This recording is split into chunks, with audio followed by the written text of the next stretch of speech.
Ladies and gentlemen, we are back in the cabin. That's right, Matt Whitty and myself are back in the studio for your listening pleasure. Wow, I'm really excited for no reason. Really trying to build up this podcast, you know? You know what?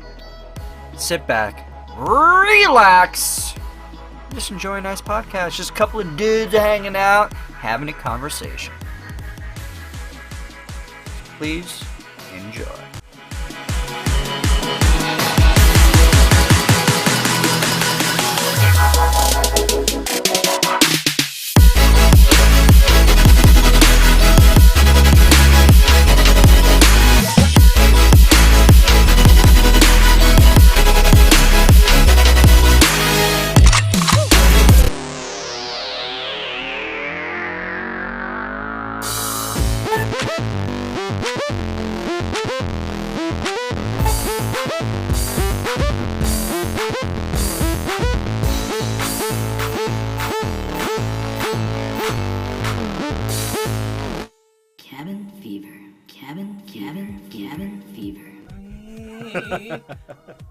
That is your intro music. I like it. It's Eric Perez calling me. Look it up. Welcome back, everybody. We're back in the cabin. All right, Yeah. so let's kick it off real quick, and then this Would You Rather will lead right into a fun little topic that we'll just get into it. Okay, would you rather pay for a service for 6 months thinking you had canceled it, or burn cash money and flush the ashes down the toilet? Wow. Which would you rather? For how long? 6 months? 6 months. Oh, God. Well, out of sight, out of mind. Yeah. So you find out after 6 months. Yeah, exactly. But then it's just done. Right, yeah. Yeah, it's true. Yeah, I guess that's the way to go, because I don't want to just take the same amount and burn it right in front of me. That's true, yeah. That psychologically. just hurts a little bit more. Yeah. Well, I tried HBO Now. I tried the free month service, and I was almost 100% sure that I went in there, made sure that it didn't reissue, do an automatic renewal. Right. And I thought I had checkmarked the correct thing, and then lo and behold, I look back and I look at my records, and what was weird about it was it wasn't HBO that was charging me, because I bought it or got it through Amazon. So Amazon was charging me, and I buy a shit ton of stuff from Amazon, so I just didn't notice that it was charging me $15 a month. So yeah, and then I look back, I'm like, when the fuck did I even get this free membership? And then it's like 6 months I've been paying for the service, and I haven't been watching it because I thought I canceled it, and I was just so annoyed with myself, and that's just I got a shit ton of things going on, and my stoner mind, it just it's like it just irked me knowing that I paid for it and I wasn't utilizing it, I wasn't using it, and I could have been. And actually, it's not that great, the HBO. Like, it should have like hundreds and hundreds of movies and TV shows on there, but it's pretty select. It's pretty slim when you get on there, when you really look for movies that are actually worth watching. Right. I did, knowing, finally catching that it had been auto-renewing. I made sure I triple checked, got one in there properly, stopped having it auto-renew, so I've got it, I think, until the end of this month. So I've been watching some HBO movies. I'm like, I gotta get my money's worth. What's that? You've been watching Silicon Valley? No. It is on my list, though. Yeah. Oh, yeah. I love that show. Yeah, I've seen the first 2 seasons. So, what are they? Third? They're on their fourth right now. Fourth one right now. Yeah. Wow. Okay, badass. So yeah, I'll definitely binge watch that before that's worth HBO runs out. And then, and then I watched the new Bourne movie. Which is pretty good. I enjoyed it. Which other movie? Suicide Squad, which I thought was okay. I know a lot of people were shitting on it. It could have been way, way, way better, but it still had some of its cool parts. Yeah. Yeah. I did not like the Joker. I did not like that version of the Joker at all. And he was barely in it, which is probably for the best. Probably for the best. And I know they had to do some reshoots, and they were really tweaking with the movie for a while, trying to get it, I guess, presentable. Yeah, I think they fucked with it too much. Right, I think they should have they were trying to make it some more levity to it, and I feel like they should have just kept the darker tone of it. Yeah, absolutely. Yeah, because from what I hear, the director is way better. I guess that's a lot more violent or something. Yeah, so it'll be Jumping interesting when it comes out. Like, maybe they'll have a director's cut. Yeah, I'm sure they will. So, I don't know. Does this take away from my man card or what? Because I get, Harley Quinn, Margot Robbie, super hot, eye candy through the movie, but it was like a little too much. Yes, I would agree. I would totally agree. She's just like, not only in the movie, but within the movie itself, she was just like this ditzy, and everyone is like blindsided by how hot she is and stuff, and it was just part of her power. I get it. I mean, that's the character. Right. It was just a little much for me too, and I'm just like, come on. Like, there's the cast is cool because of all these like makeshift people. It's the first time I've enjoyed Will Smith in a while in he was these newer badass. movies. Yeah. So that part too, I was like getting annoyed with. I'm like, all right, I get it. totally agree. Yeah. Absolutely agree. It just wasn't as bad. Maybe it's because I just knew that I wasn't expecting much from it. And I know there was a lot of hardcore DC fans out there that really wanted this to do well because it's supposed to help with the whole DC universe and had the Batman cameo and stuff like that. Yeah. So yeah, it was pretty good. Yeah. It was okay, Yeah. If you didn't have high expectations, then you could just enjoy it. And HBO Go. Yeah, I was gonna. I had it for free for like a year because of my old roommates.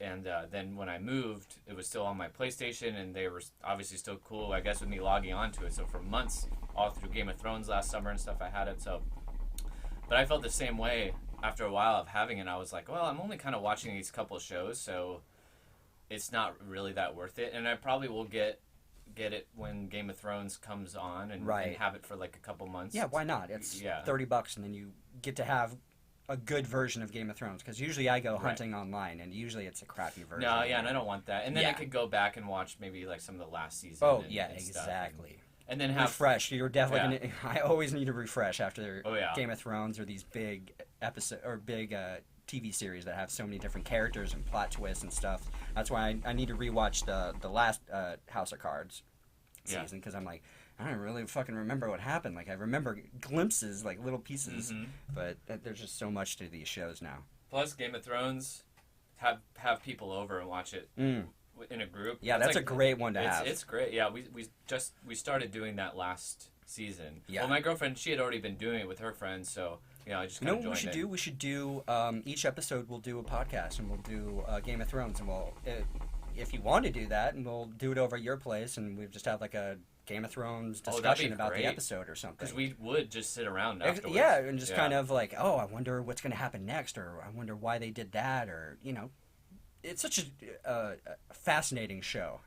And right now it's like uncharted territory for all the book readers and everything, so it's a fun ride now. And this next season is, shorter episode-wise, but they're all long episodes. Okay, cool. Some of them are, like, the longest one is, like, 80 minutes long. Yeah. So probably they're all the opening, an hour. Yeah, probably the opening one, and then the last couple episodes are probably longer. And it's only 7 episodes, you said? I think so. 7, yeah. So you got to think that's 7+ hours of content. That's Oh, yeah. pretty fucking amazing. And then It's going to get more and more expensive to make Game of Thrones because the actors are going to want more money, and yeah, they've got such high viewership. Yeah. I bet a lot of people are the same way too that don't have HBO. When Right. it comes on, subscriptions, I bet are just fucking Oh, through the yeah, roof. absolutely. And then they got people forgetting about it. Yes. That's kind of bullshit. I mean, I totally get that though. If it's an Amazon charge, I mean, it's just like everyone orders through Amazon. It's just Right. like you're not gonna. And I would have caught it because usually they'll send you an email saying we just charged you for your monthly subscription, and I never picked up on it. Like, I never just. Whoop. Oh, it Through happened the to me radar. with my Amazon Prime account. Oh, okay. Because I moved in with my girlfriend, we both had Prime. It's like we don't. Yeah, you don't need it. both need it. Yeah. And then I freaking, forget to, didn't tell me like, hey, we just renewed your thing, Yeah. and then I'm like, oh shit. Did you hear that they made the Prime subscription a lot cheaper, so that they did? lower economic people can afford it and be able to get groceries and. Oh, interesting. I think they're also allowing EBT now, EBT cards and things like that. So maybe people could hopefully get some good quality food and That's whatever through Amazon. I've been seeing those Amazon restaurant ads come up. Yeah, I just man. saw my first one today on Instagram. Yeah, It's pretty cool. It's getting bigger and bigger. Here comes Sean's. Yeah.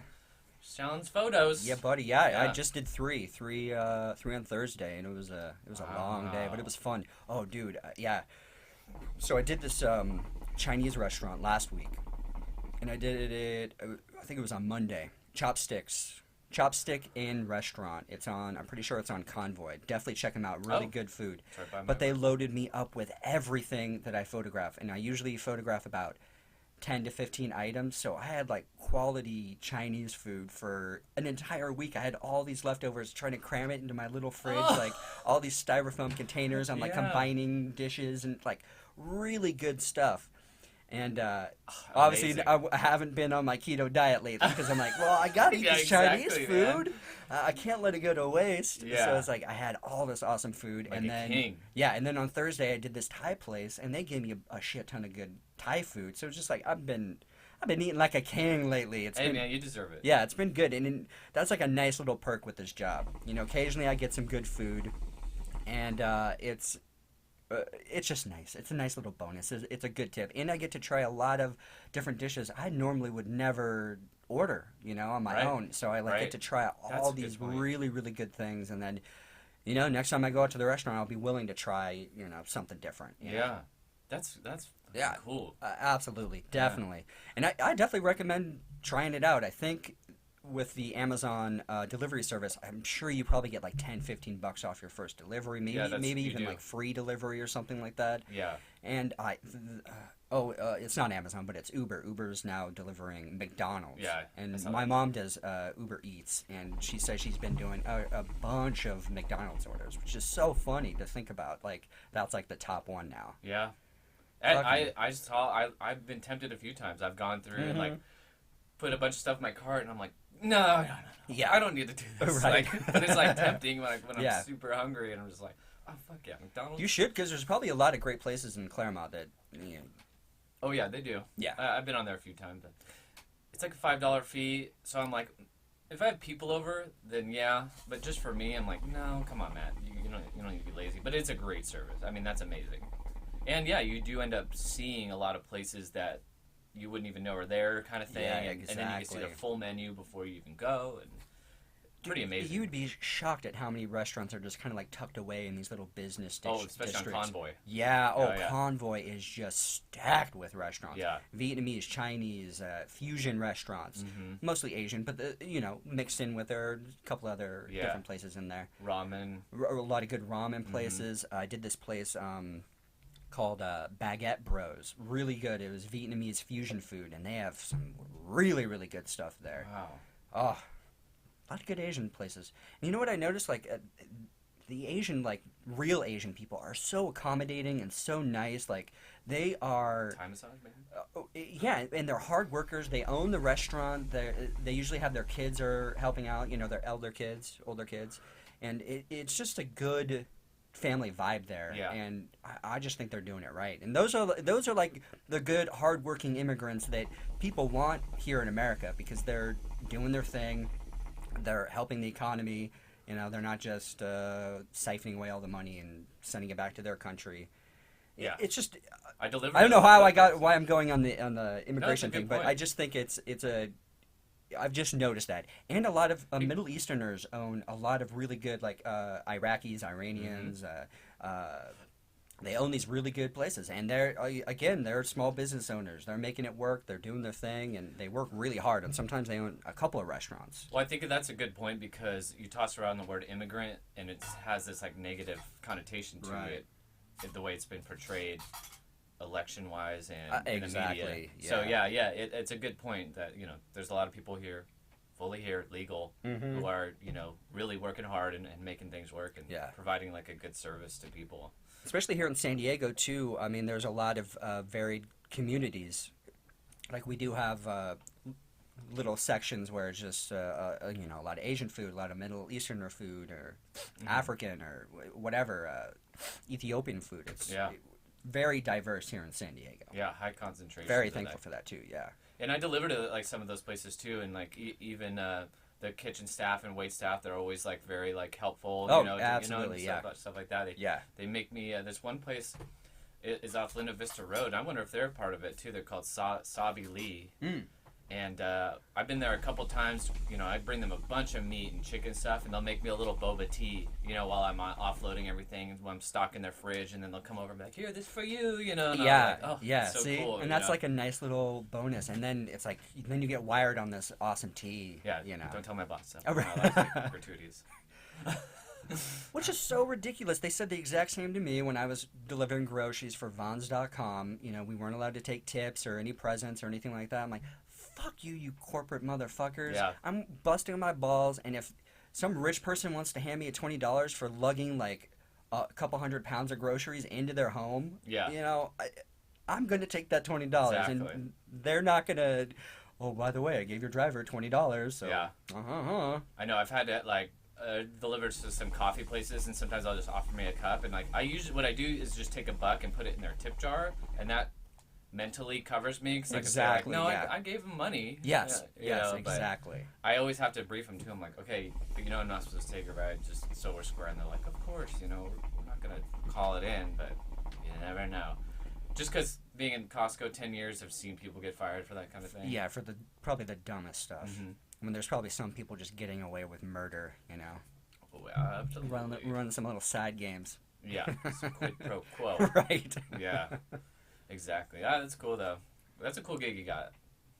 Yeah, I'm really thankful for it. Yeah, it's been really How did you stumble really upon interesting. the Amazon? They were looking for food photographers, and you wouldn't think of this, but Craigslist is a great place to find, you know, creative gigs like that, like photography gigs. And of course, there's other message boards and job boards and things like that. But Craigslist is pretty good for that.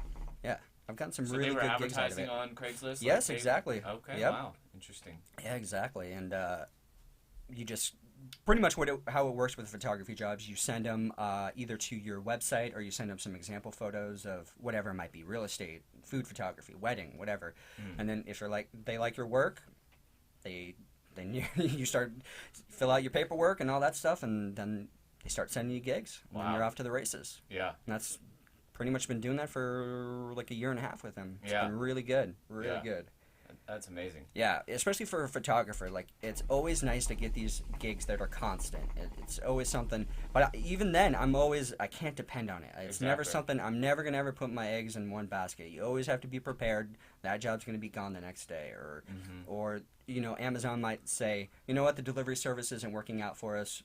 We're going to stop doing it. Or we're just going to get images from the restaurants themselves, whatever they send us, type of thing. That's why they're hiring us, because they want all the images to have a good uniform look across every single restaurant. So sometimes people can do some trickery with the photography. So it's like, you want to know you're ordering this dish, and it's not going to, when you get it, it's going to look completely different, you know.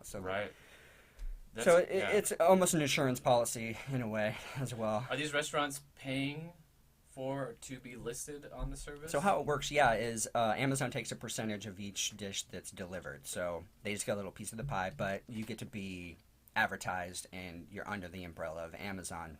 And potentially you could reach a higher number of people, get more traffic. Oh, absolutely. Yeah, but a lot of people are also doing Grubhub and all these other delivery services as well. So I've gone to shoots before where a bunch of different photographers are there at the same time, and we're just like, each dish they make. Because look, a lot of restaurants, they don't want to make the food, you know, because it costs them money. And then there's other restaurants they don't care. They'll make you 10 items and don't even care about it. And then some people, it's like, well, I don't want to make this because it's too expensive. And I always tell them, like, look, just reuse other stuff. You know, if you got combos of fries, just throw in a different burger. You know, just make it work for you. Financially. Right. So yeah, there's just all little tricks of the trade that you kind of learn as you go through doing food photography and just dealing with managers, owners, people just working in the kitchen and things like that. Most people are awesome though, especially in the restaurant community. It seems like they're all busting their ass, and they want to put a good quality product out there. So is it like Airbnb where you go and take a bunch of photos and then you'll edit them and then send Yeah, exactly. So yeah, I'll with Amazon, it's pretty nice. It's real basic editing, but you know, if I need to clean up the dish a little bit, or maybe there's some crumbs on the table or something like that, you know, just clean up the image real easily. You know, they don't want us to like do too much editing to make the dish look fake or Exactly. not real, Right. But yeah, and then with these images, they're just going on the app, so it's not like they need to be images that would be used, like, say, on a big banner or something, or Right. be printed out they could potentially be used to, like, be used in, like, a menu or something like that, yeah. Fascinating. And that's just, like, quality of the image, like, Yeah. the higher the quality, you can blow it up nicer, it won't get pixelated or anything like that. Yeah. Yeah. I sold people on Airbnb today. Oh, yeah? Yeah, it was because I was in their condo, and they were like, "Yeah, we're thinking about Airbnb. We're only here, 6 months out of the year and stuff like that." And then I was like, "Yeah, well, if you sign up, they'll send a photographer your way."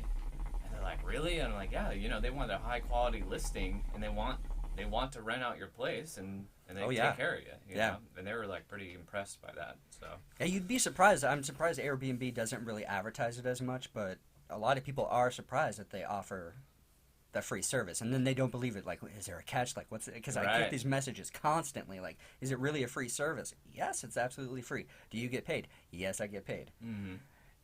Airbnb is $1 billion company. I don't like who would go to who would do something for free like that. It just doesn't make sense to me. But I bet it's an older generation of like, what's the deal? Oh, right. I mean, this is like my property, and like I don't want to like have some guy come in and remember in school, like they did the school portraits, but then they would do the other portraits too sometimes, and then they print them all out, and then they're like, here they are if you want to buy them. Yep, I remember that. It's like a racket. And of course, I was always so stoked though to get you get your little mugshot photos. Yeah. And the little wallet size ones, and then the 8x10s, and all you got to do is show it to the mom, and the mom's like, yeah, okay, fine. That sounds good. What a racket. Everything's a racket at one point or another. I delivered to this printing press place where they do yearbooks, and so I walked into nice. This big warehouse, and you could just see like stacks of the yearbook pages, obviously unfinished, unbound, and stuff like that, and you get that smell, that fresh yearbook smell that was like permeating through there, and I was like, wow, this is it. This is behind the scenes and stuff. It was pretty wild. I mean, a huge warehouse.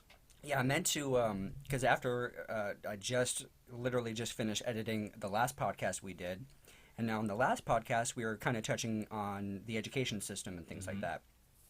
And we were kind of talking about how it would be nice if they had a class where you kind of just mashed all these different skill levels together. And I didn't come to me at the time, but then after listening to it, I'm like, well, yearbook. I was in yearbook. And, there were people that were in charge of doing Photoshop stuff. I was the photographer, so I had to go out and take the images. It wasn't digital. Oh, we did have one digital camera, but it was mostly film, so we'd have to get it developed and things like that. And, you had your editor, you had your sub-editor, a bunch of different editors. Then they have, different levels of skills that people are doing. And then you have the writers that are writing about different sports and things like that. So that was one of those classes that it was really fun. Like, it was really an interesting, cool class to be involved in. And it was nice because you were able to kind of, get out of class, and you're still able to,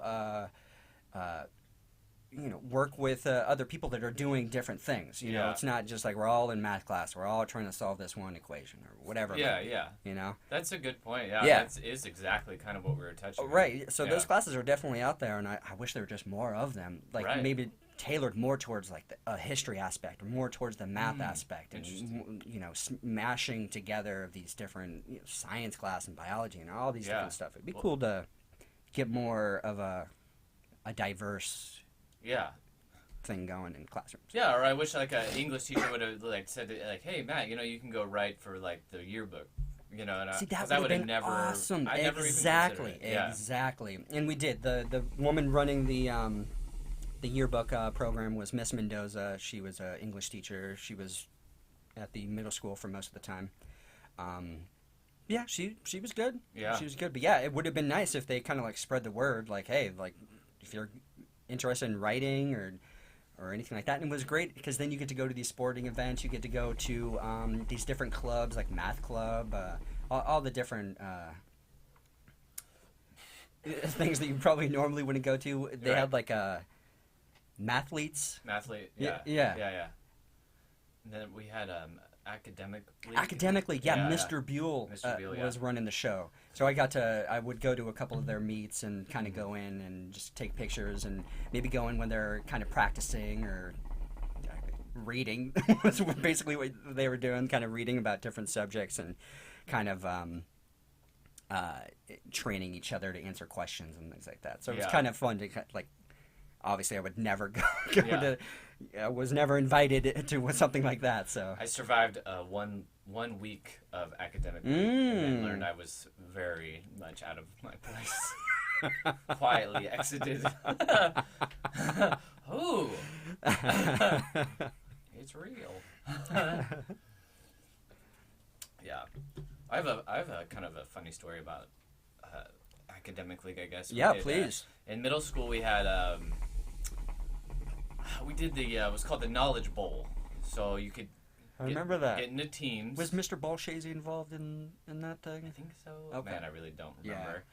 Yeah. And you can organize a team, and then you did like a grade tournament. You know, it was like toward the end of the school year, I remember. So you got your team together, you competed, and then whoever got first and second place went on to like the county one and nice tournament or whatever. Yeah, so, 8th grade, I formed a team with some friends or whatever, and we did pretty good. And then there was this other team who was like, I just remember they were like the very popular like ASB kids, and they're all super smart guys, you know. So they were like the team to beat or whatever. And I think it was like a double elimination. You know, you lose twice, then you're out or whatever. Right. So we ended up winning a lot, and then facing them, like beating them once, but then they ended up beating us, and so we were runners up.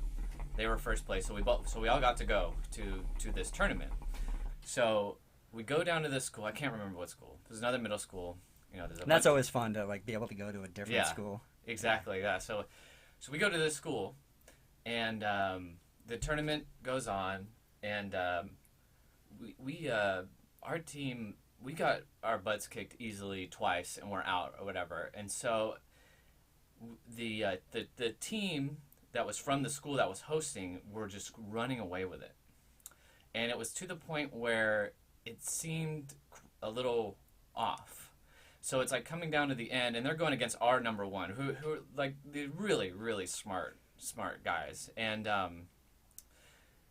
there was just something in the air about how bad this team was winning. So okay, so there were, and then this is what happened. So there was a bunch of questions where you would have to come up with the answer, but you would ask to spell it on top of whatever it was. And they're getting to the point where the host started asking a question, and you can actually buzz in before the question is done if you know it. And I'll never forget this. They're starting to ask a question. They're not finished. And someone rings in and spells the answer before they were asked to spell it. And the answer was sturgeon. S-T-U-R. And I'll never forget the kid buzz in. He's like S-T-U-R-G-O-N or whatever, how you ever spell it. And everyone's just like, what the hell? And there's this like uproar in the crowd, and the teachers are fired up. And what was revealed pretty quickly is that school had the official study guide, and that team had basically memorized the whole entire thing. So they knew the answers right away, and they said they were under the impression that we all had it.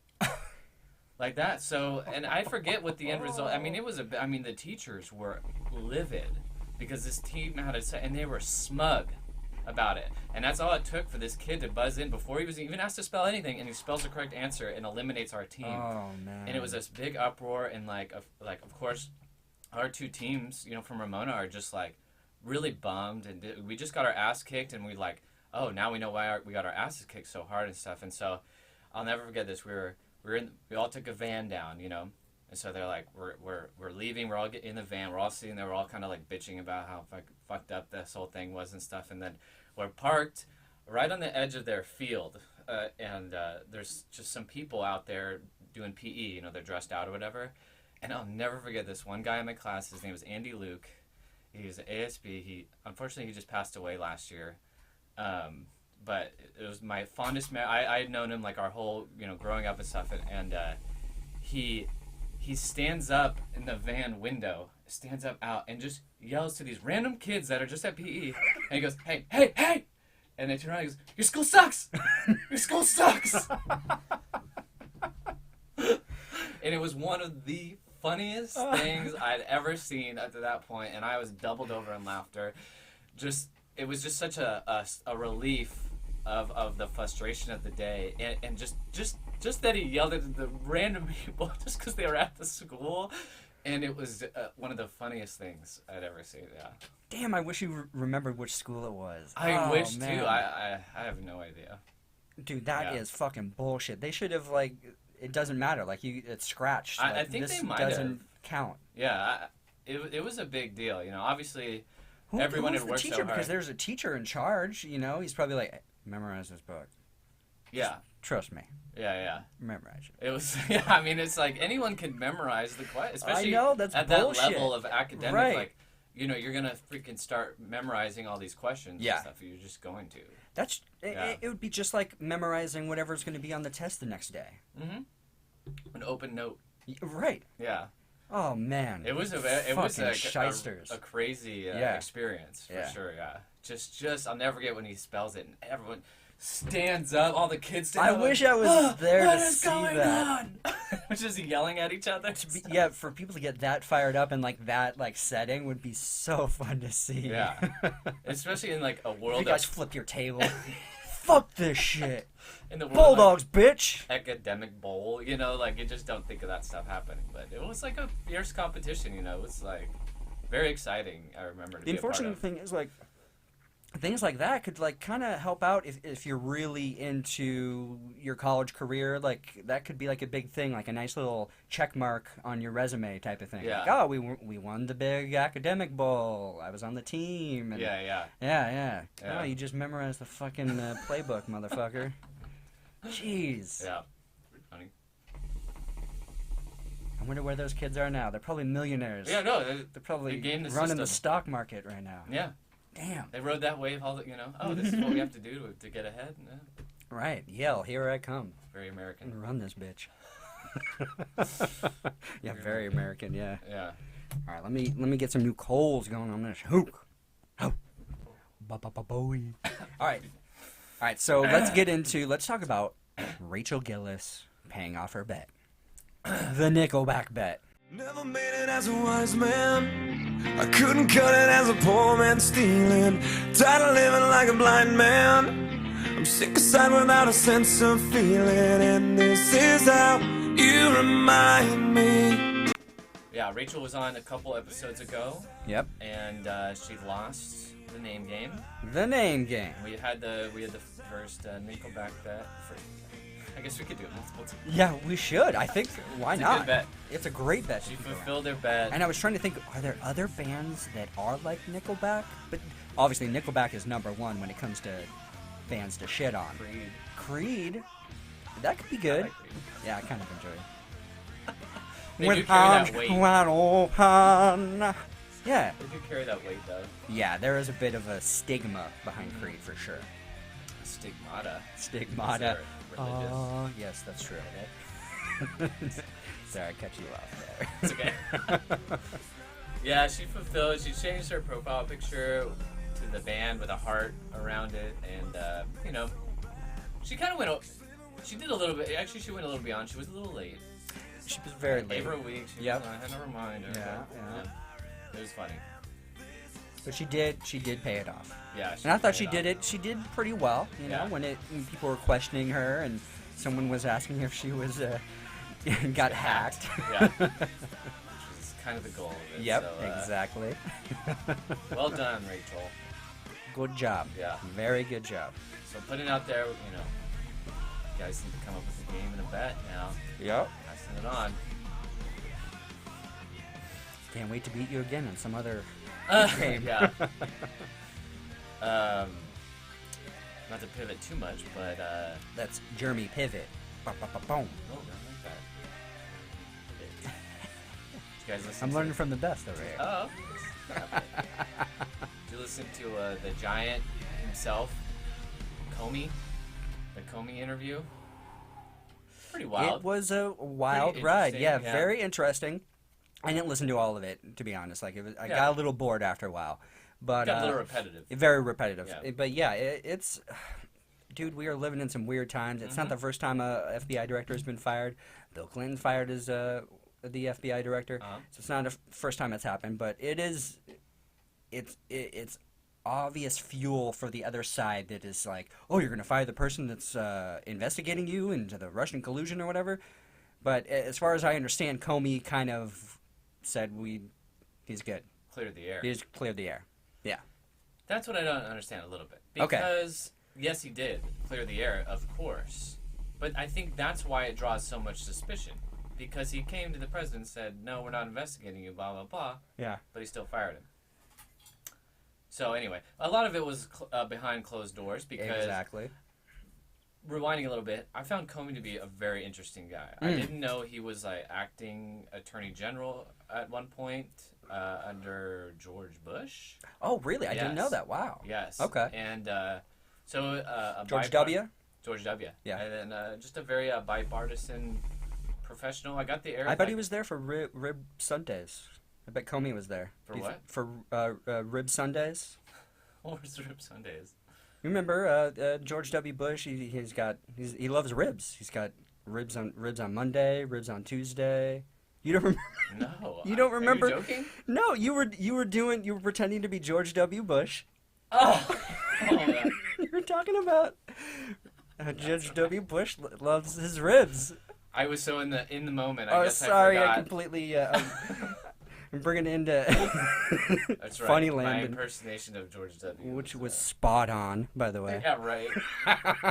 That's how I picture George W. Just eating a I plate guess of it was ribs. pretty good because Yeah. become lore. Completely diverting the conversation. It's Sorry. Yeah. Did you know he's 6'8"? And a lot of people were speculating that's why Trump fired him, Yeah. because he's too tall. Intimidating. Trump wants to be the tallest man in the room. I didn't know I'm Trump- sure Trump has an ego, but I mean, to go out of your way to fire someone that's taller than you, I don't. Maybe. Who knows? I don't. I didn't know Trump was 6'2". Yeah, he's a big. He looks like a big guy. I don't. To me, he looks Well, like a Obama short was dude. tall as well. I mean, he must have He been was 6'2". Oh, he was 6'1". Okay. So he's a little bit taller than Yeah. Obama. I don't know why. And Michelle must be like 6'3" or 4". Uh, In heels, everybody. Jeez, calm down. You mean Michael? Oh yeah, Michael. Oh. Oh. She's the man. Look it up. The wars. I don't know. Hashtag Kenya. Oh God. JK. Yeah. Yeah. Comey is an interesting character. I'm like, where does he go from here? He probably writes a couple of books, makes a bunch of money, Goes to speaking private deals. sector. Yeah, private sector. I'm assuming he'll make some bank somewhere.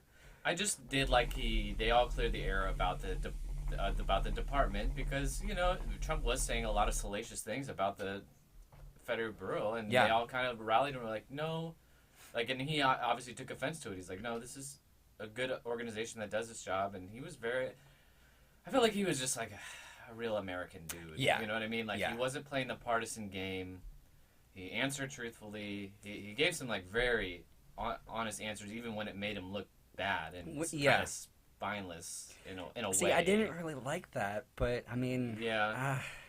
you got to do what you got to do. You can't always have your ego be, leading the conversation and leading your answers. So if you got to, There's so much of that. yeah, So right. But I just look at Comey. I'm like, dude, you've interacted with presidents before. It's not like Trump is like, he might be trying to intimidate you, but shouldn't you know, like, all right, this guy's trying to intimidate me? So I don't know. It just seemed like he was trying to take it less pressure off of himself by just playing this card of like, I was a little intimidated or just wasn't sure about the president. I don't know. I don't know. I don't know. No.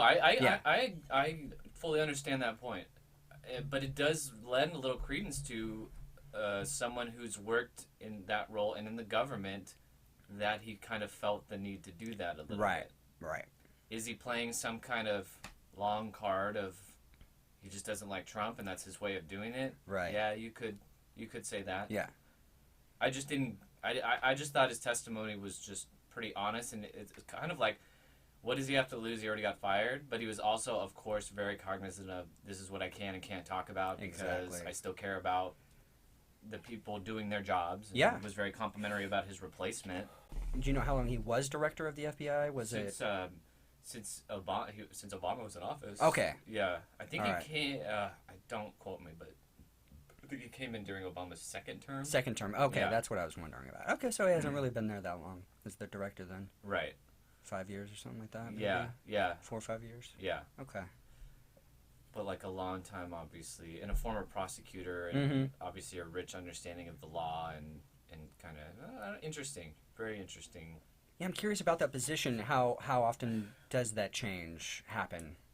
Because that's a huge position. I mean, you're the one kind of leading the ship, type of thing. So then, what other reason to fire him, though? Yeah, I don't know.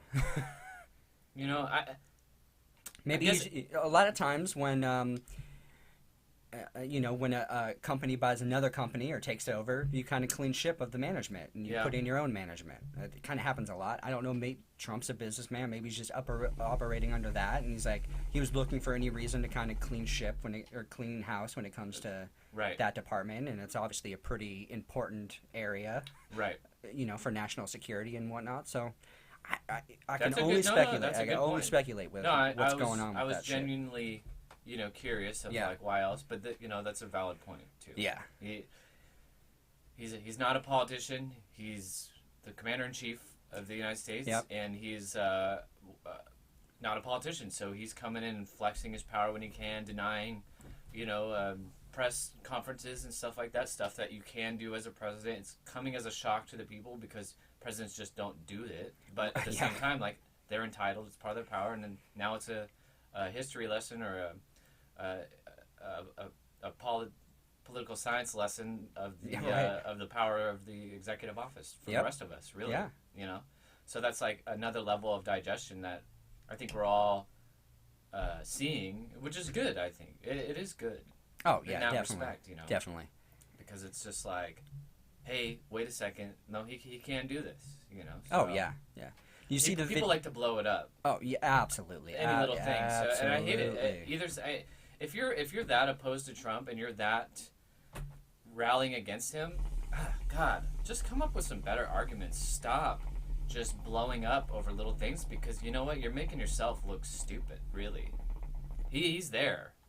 It's just like I don't know. It's hard to get on someone's side when they're just as bad as the other side.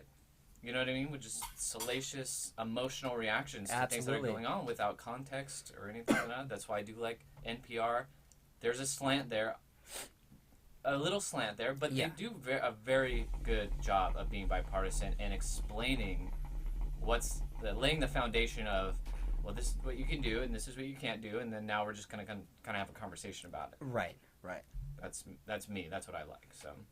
Yeah, and I totally agree with that. Did you see the video of Trump? I don't know if we talked about this, but Trump he was visiting the EU and he pushed one of the EU Yeah. guys aside, just Yeah. like, no, I'm up front. I'm the president, bitch. Right. Get the fuck out Yeah. of the way. It's just Yeah. things like you would never see like Obama doing that. I seriously doubt you'd see George Bush doing that. Yeah. Things like that. I'm not shitting on Trump for doing it, but it is just No. a little just like you're obviously not a politician that's Yeah. like you're flexing your muscles in that Exactly. situation and letting everyone know you're the alpha male in this situation. And I know a lot of people want to see that. They want to see that the president's this big, strong guy that's not going to get pushed around. And America first. yeah, America first, which is great. I can see that point, but at some point it does look a little. There's going to be a lot of people who are going to see that image of Donald Trump just like pretty much shoving this dude aside and then making his way forward, and Yeah. strutting his thing. A lot of people are going to look at that and be, oh, look at this asshole. And in a little way, I'm like, oh, that's a little asshole-ish move, Yeah. but.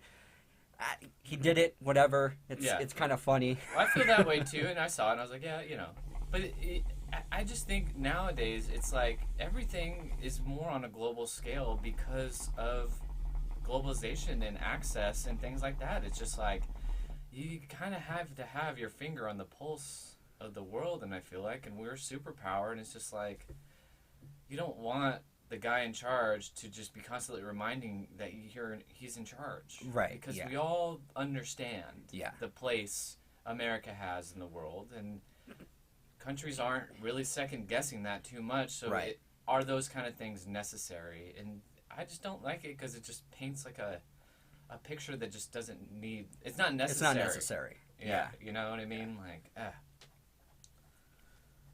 if I was the other guy, you know, I'd be like, what the fuck, dude? Like, we get it. Mm-hmm. That's, you know, we get it. Yeah. Well, this past weekend they were doing a bunch of anti-Sharia law marches. Have you seen any of these videos or anything like No. that? So yeah, just a lot of people who have been coming out to marches all over the country. Just normal, everyday people just been coming out, marching against Sharia law, which it's pretty bad. Like if you were to be under the actual law of Sharia, women and gay people and free thinkers, it isn't really good for those people. And a lot of people don't think that it should be allowed here in America. And there have been, a few cases of like genital mutilation, honor killings, and things like that here in America. That's really what people do not want here in America. Yeah. Obviously, we want people to be free. We want people to be able to feel comfortable, properly. What's the word I'm thinking of? Just conducting the religion how they want to, type of thing. What would the word be? Just practicing your religion in correct. Right. One of our. But you still have to be. You're still under the umbrella of America. You can't mutilate a little girl, or you can't kill your daughter if she's living more of a Western life. You're here in America, where it's land of the free. Like, right. Obviously, you don't want. You can't deny them. Yeah, you can't deny them, but based on your religious beliefs. Right, but to the degree that they've been taking some, no, obviously not all Muslims, but certain Orthodox, like hardcore, they're taking the Quran by word, Right. Like there's no interpreting the word of the Quran differently, so they're taking it to that like crazy degree, and that's what a lot of people were marching against. And then of course Antifa comes out, and they're just obviously there. I don't think Antifa would be like necessarily for like the hardcore degrees of Sharia, but I guess they were out marching just. I don't know, just for Islam, I guess, or just to march against what they perceive to be Nazis or Trump. Just, I don't know. And there were some clashes, there were some fights, but it's just interesting that people. I think people should just be thankful that we here in America you're able to be on both sides and still come out, hopefully protest peacefully on both sides, which it was basically peaceful, but. Still, people get arrested, people get fired up. Some people, like we were talking about mental illness, like a lot of people on both sides could get really wild up, like in their minds, like really get like this crazy ball rolling in the wrong direction that could lend to someone getting really hurt or stabbed or shot or even, you can't get worse than that, losing a life or hurting somebody and then going to jail for the rest of your life. And that was with the Portland guy, he went out there. Started yelling at these two Muslim girls. Two guys step in. They both get stabbed and die and injured. And now this guy's off to jail. And then people are trying to throw blame one way or another. And it's just like... It's all broad strokes. Very broad strokes. What's... We don't live in a black and white world. Yeah. We do not live in a black and white where good, bad is very just mixed. And you got to really discern and like go like shovel through the shit. Exactly. It's like with stuff like that, it's so... easy, I think, to cast those broad strokes, and what appeals to you, what doesn't appeal to you, you're letting these external things influence of what you believe, and it creates animosity, it creates emotional responses and violence and stuff. And I just think it's just like you got to really check in with yourself, you know what I mean? Like I'm not one to go march about anything. Yeah, I understand it, respect it. We live in a country where you can do that and stuff, but it's for some people it's cathartic. This is what we think, this is what we want to be known, great. But for others it's just like it's animosity, it's the fight. You know, it's primal. You know what I mean? Yes, and then yep. you get, like you said, you get caught up in it and stuff, and then you act out, and it just like that stuff just like it scares me. You know what I mean? It's very scary. It's really. You know what? And I Interesting. think I don't next time something that goes down here in San Diego, I think we should go firsthand, see it with our own eyes, kind of get a feel of what's really going on. Because Right. you can only watch so many YouTube videos or hear Yeah, we're other kinda doing people the same having thing. conversations about it, or watching little news clips that are 1 or 2 minutes, and you don't really know what's going on. You're getting whatever point of view they're trying to put across. So I think one of these times we should definitely go. That's a good point. If they're ever having a big thing downtown or something like Yeah, that. because we're doing the same thing. We're watching it. We're like casting our opinions on it Yep. and stuff. And it would be good to go and get the direct perspective. And I think there's some enlightenment in that. Yeah, we don't have to go and protest, but at least observe and no, kind of get yeah. a feel for what the people are thinking and get a feel for just really where people's minds are at. Yeah. Yeah. No, that's a good point. Yeah. But yeah, I don't know. The whole thing is, as a person that likes to be compassionate and stuff and care and see both sides, it's just crazy. It's crazy to me. It's like seeing pictures though of people that are like, I don't even know what you call them, but they're like neo-Nazis and they got their fucking Nazi symbols and they're giving the Hell Hitlers and stuff. Right, And you're yeah, just like, yeah. what is going on here? You know what I mean? Like, what? It's become there probably has nothing to even do with whatever actually it was back then. Exactly. Turn into something else. They're completely co-opting something Right. that they really don't have a true grasp of what it really was, because you weren't alive in the 1940s when this was Right. all going down. You're watching the fucking History Channel or all this other bullshit, and they're creating Hitler into this thing, and then you're trying to gravitate towards something, and you get caught up in like this insanity of Nazism, and you're a Nazi. Who the fuck is really a Nazi? I mean, fucking come on. That's mental illness. That's just someone who's really lost and just is trying to grasp on something. And then, I don't know. I don't get it. I don't get the whole Nazi thing or even being a fascist or any of that shit. I don't get it, man. So my friend was at a music festival, and he said that there's like a shitload of people. It's like it was like a heavier music festival, brings out like an interesting crowd or whatever. And Right, yeah. Bunch of people, everyone's drinking, whatever. And he said there's this guy ahead of him in whatever space they were in, whatever. Takes off his shirt, got a swastika tattooed on his back. And my friend, he's drunk. He's immediately like, fuck this guy. He got triggered. Triggered. Yeah. Good word. And the guy's ahead of him, and there's a ton of people around, and my friend just goes, "Hey, fuck you," like that. The guy's back is turned to him. The guy, without even turning around, throws his middle fingers up. Because he knew. He knew. He knew. He took his shirt off. He knew. Exactly. I was just like, what? Like, out of all the people... He's asking for that energy. He's asking for that attention. He wants that. Because he knows that's a symbol that's going to inspire someone who's going to speak out against that, because it really is a shitty symbol. Well, it's been co-opted by the Nazis. Like, the swastika is like completely different, like in India and all, like back in the day. But still, we know what it is. Yeah. We know what it is, and that's... Oh, God, fucking people are crazy. To tattoo something like that on your body... it's weird. Yeah.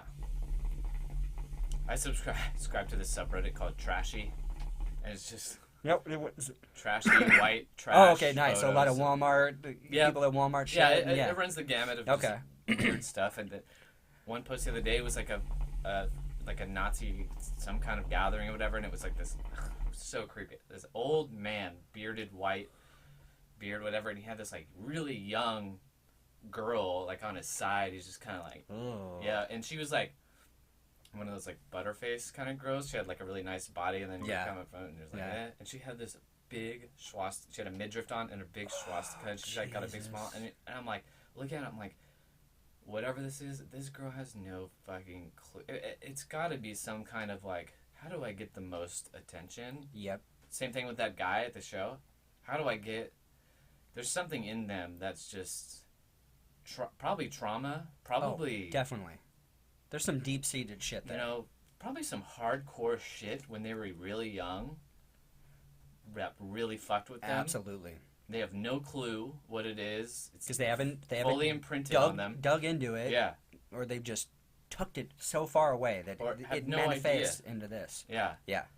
And to do that, to put that on your body. Oh, absolutely. And Especially a young girl who's probably stuck with this old fucktard. She obviously has some real it's probably her father issues. molester. Or or probably, I mean, absolutely. The jolt I got from just seeing the image was just so bad and gross, and just you're just Right. like, oh, that's disgusting. You know, and what does it take for something like this to take place? It's just like, oh my god. See, if I was to see something like that, I wouldn't see a Nazi. I would see a sad, lost little girl that Yes. is stuck in a really odd situation and is the only love that she thinks she can get is from people like that are just old, disgusting, shitty, hateful, racist Nazi bitches. Yeah. It's just, I feel. Yeah, it was like. And she just got caught up into it. It was like, oh, gross, you know. And then I'm like, kind of like judging her appearance and everything, and then it just, as it sank in, I was just like, what is this? You know what I mean? Like, ugh. Poor girl. Yeah, exactly. All those people in that situation, if they're putting themselves in that situation like that and like proclaiming like this, like they're like the superior race, and they're obviously like probably inbred shitbags, you know, that are just damaged from youth. Yeah. And they're now trying to live out this weird Nazi fantasy, like this cosplay almost in a way, you know. They would put on these like brown tan shirts and like that Nazi symbol on their arm, and just they're cosplaying. You know, in a weird way. It's just, that's so true. I mean, are they really Nazis?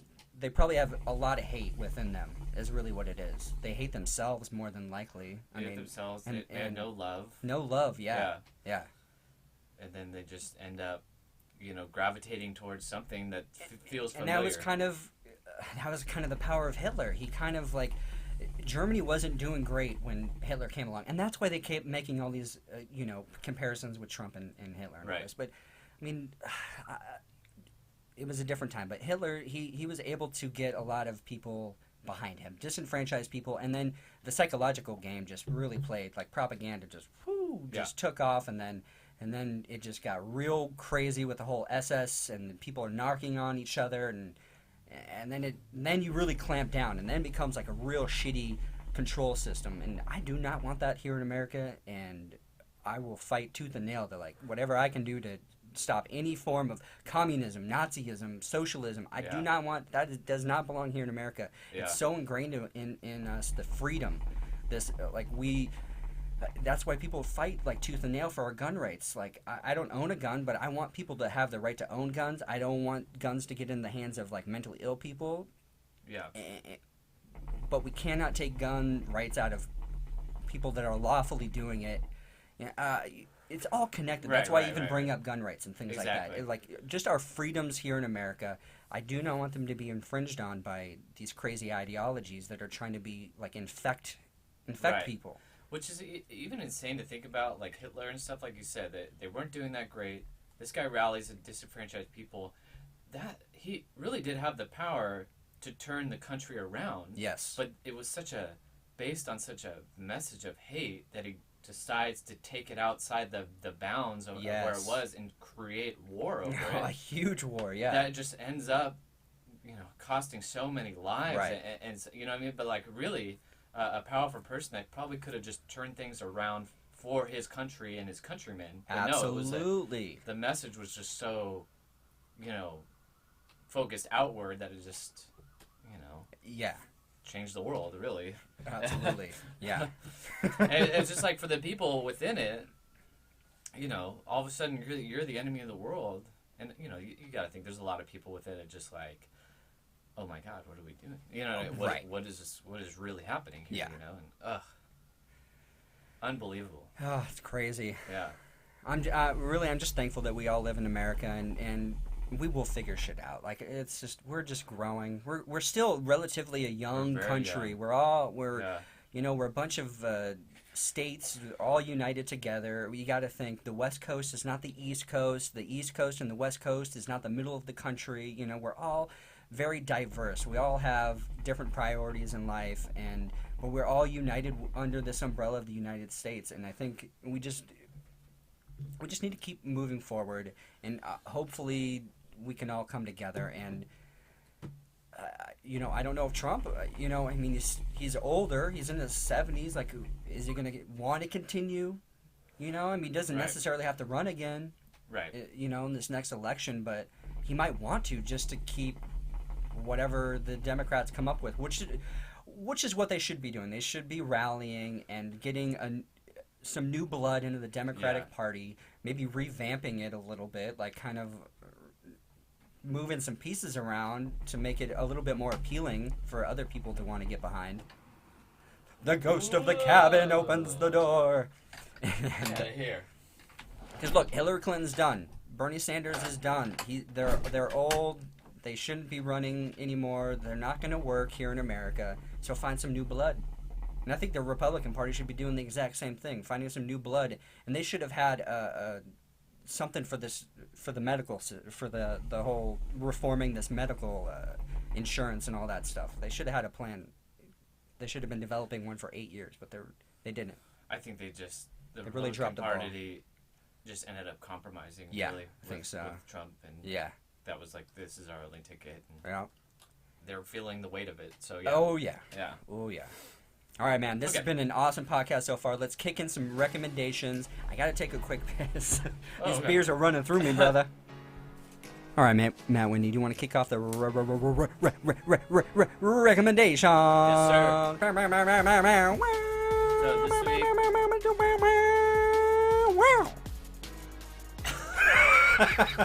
Nope. And we're done. So Sean and I and the group are departing to Las Vegas, Nevada this week on a vacation. We are going to the EDC Electric Daisy Carnival. Hell yeah. In Vegas, 3 days, 3 nights rather. Sean's second time, my third.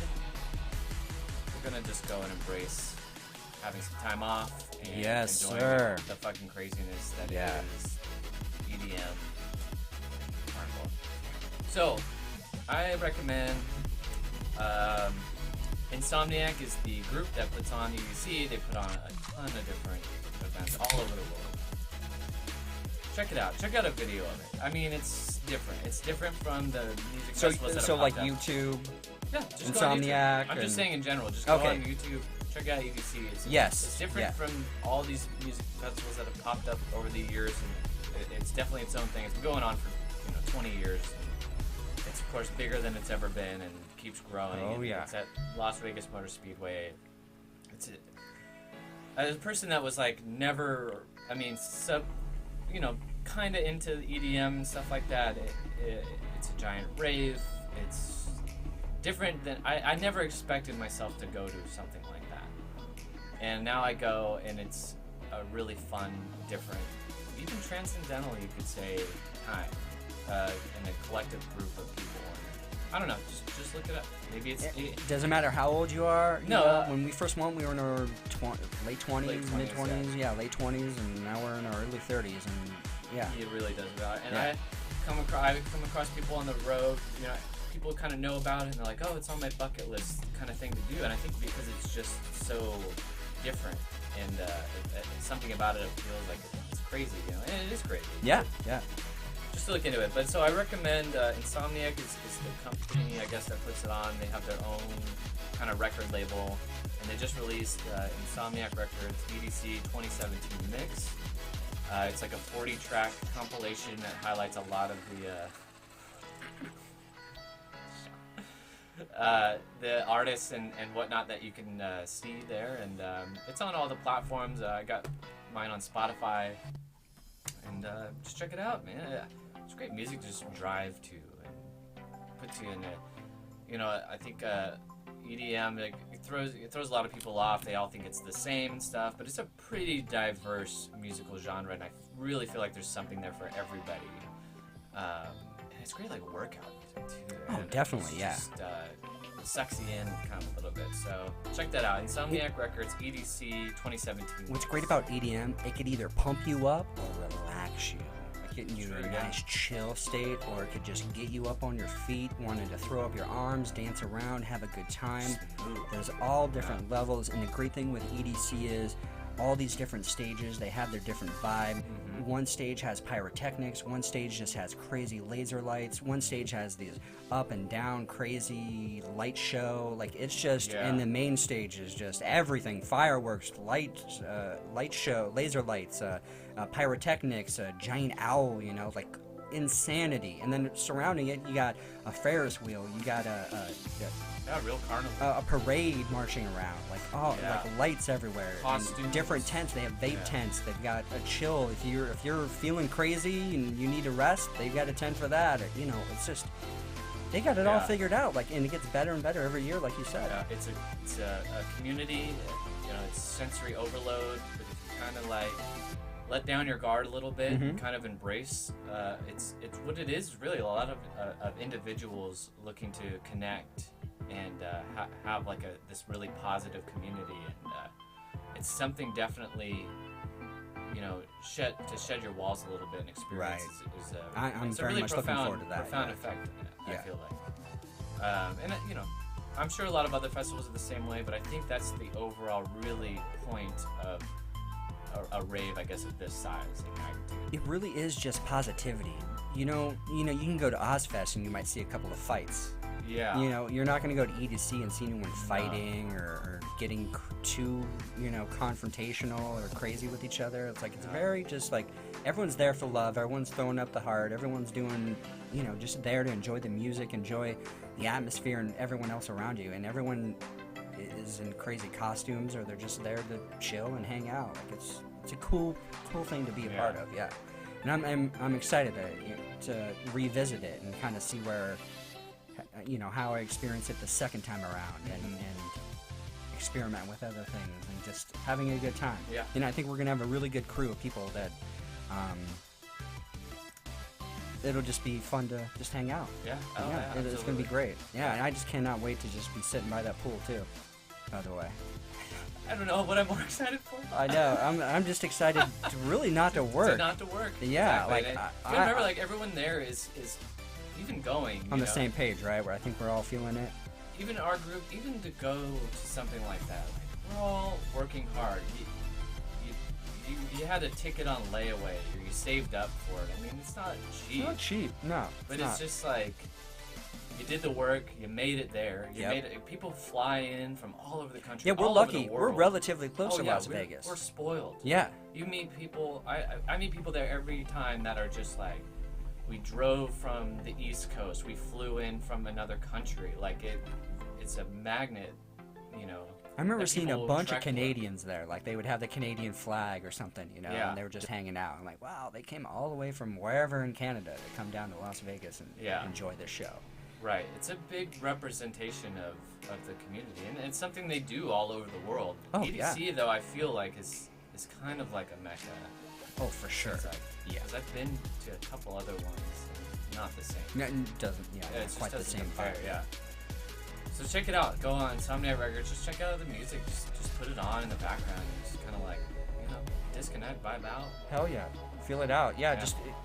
Yeah, you recommend there's some good stuff on, was it SoundCloud, for like good workout mixes of EDM stuff? If you stumble across, you can even just type in EDC on SoundCloud, but a lot of the DJs will have their live sets available for free download, always for free. And the quality's great because they enjoy simulcasting on like XM satellite radio stations. So you're getting like really high quality. You hear the people kind of in the background, you know, because it's a live set, but it's just like, you know, most of the time an hour plus long. You know, they're putting a lot of work into these sets, and they're really just kind of carrying you through ups and downs and stuff. So yeah, there's tons of it for free. Yeah. I like to put them on to work out to, like you said, drive to and stuff like that. So check it out. It's just so different. Yeah. And we plan on doing a podcast. So kind of my idea was to, you know, for the 4-3 days, you know, 4-3, you know, we'll record on some of these days. Maybe we'll do a little bit of recording on the way up there. I mean, we got the recorder, so why not? I mean, we'll be in the van for a couple hours or a few hours, and, you know, kind of document our journey through EDC and back, and we'll do it and I'll try to edit together a nice, fun podcast for everyone to kind of listen to, and you can kind of listen throughout the 3-day experience of EDC, the 3 nights, and hopefully we'll have a few people on that have never been on the podcast before.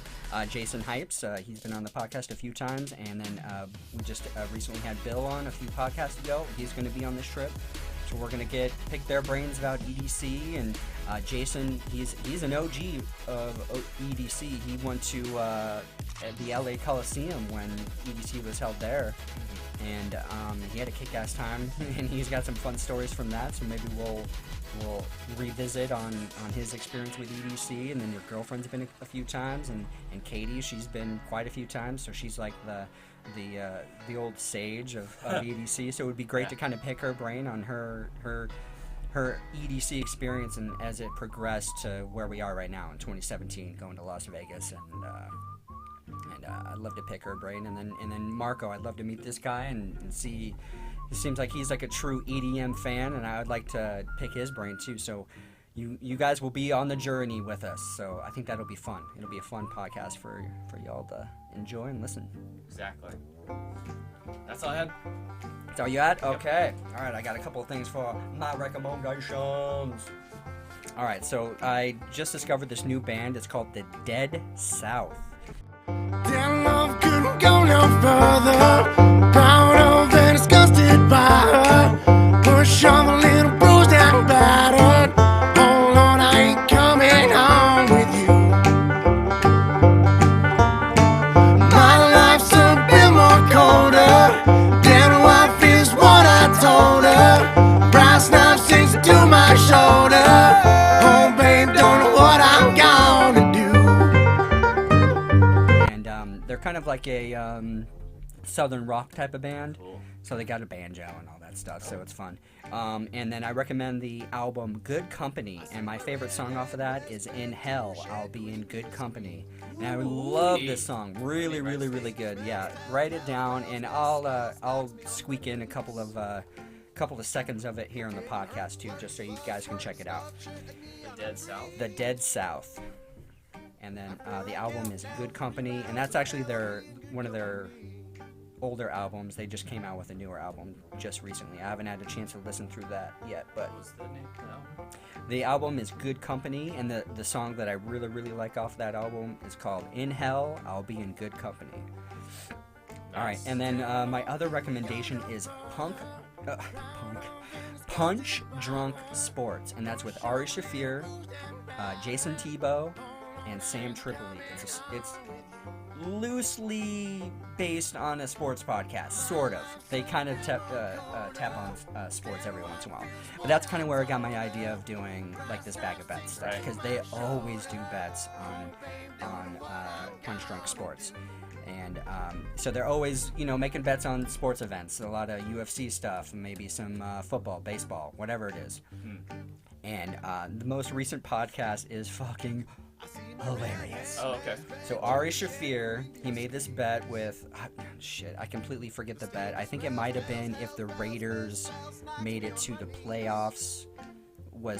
So Sam Tripoli was betting that the Raiders would make it to the playoffs, and I think Ari was betting that the Dallas Cowboys would, because he's a Dallas Cowboys fan, that they would make it further in the playoffs or something along those lines. Okay. So the bet was the loser has to get their butthole bleached. Oh my god. So on the latest podcast, since Ari's been gone on this crazy Southeast Asia, traveling all over the world for 4 months, he hasn't been able to pay off the bet. But on this last podcast, he finally pays off the bet. So he gets his butthole bleached, and Steve Renazizi is the guest on the podcast, so it's a lot of fun. You got all these comedians on the podcast. Live on the podcast. God. They have a person bleaching his butthole, and Ari Shaffir is notorious for his butthole. Like, there's this thing called the Jew clam, so look up that video on YouTube if you dare. I don't know if it's still on there, but it for censor issues or anything like that, but just, I don't know, Google the Jew clam. And The Jew clan? clam, C-L-A-M. Okay. Yeah, Jew clam. Okay. Yeah, sorry, my Southern California, my Ramona accent's bleeding through.